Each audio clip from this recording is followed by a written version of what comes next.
here we are now on February the 13th, and saw this little path across our duck pond just right behind our home here. Last evening you could see clearly that the ducks had kind of broken the little surface ice and swam their way across the pond, and looks like we've had even more snow during the evening. Not a whole lot, but enough to cover up tracks. And now it looks like where they waded through the ice, broke the ice and made their way across, looks like they walked across and their tracks kind of covered by the snow. That wasn't the case. They swam across last night, or yesterday evening, afternoon late, and they're still sitting over here in this corner. There's something about that corner. It must be some source of warmth over there in the far corner of the pond from our home. And there the little fellows are, 3 of them, our little community ducks.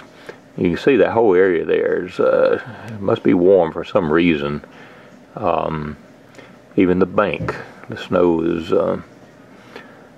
off the edge there, and that's kind of a steep edge on the pond there, that little bit of area. And it's kind of significant because you can see the depth of the snow pretty clearly there, just looking at that little drop-off down to where the ducks are. You see how, and those are adult ducks, you know how big they are.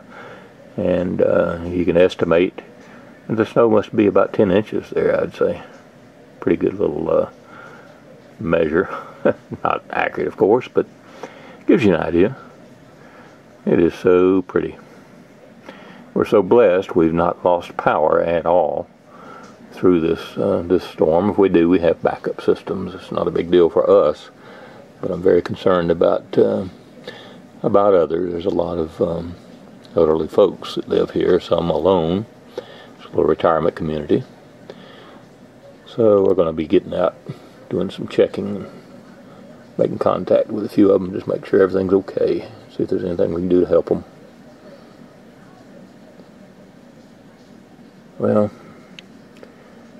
everybody complains, but I'm very thankful to have this this snow, something we haven't had in a few years here in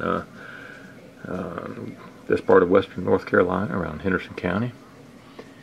And it isn't abnormal for us to have this. I mean, it's abnormal for us not to have this. Something, you know, talk to folks that are from here, have lived here all their lives.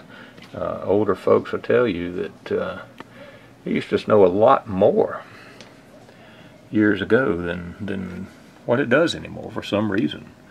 Climate has changed that much here that they used to have more snows like this. We used to have larger snows than this, and it used to get quite cold. My father was born in 1914 here, up on top of Mount Olive.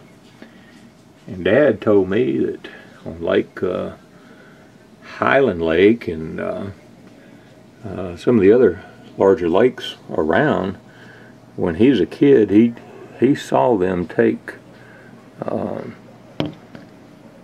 Model A Fords and go driving out onto those large lakes. That's how cold it had been and how thick the ice was. It was strong enough to hold those vehicles up. Of course, those old cars were a lot lighter than cars are these days, but still, that's pretty amazing. I hadn't seen that kind of cold around here in years and years and years.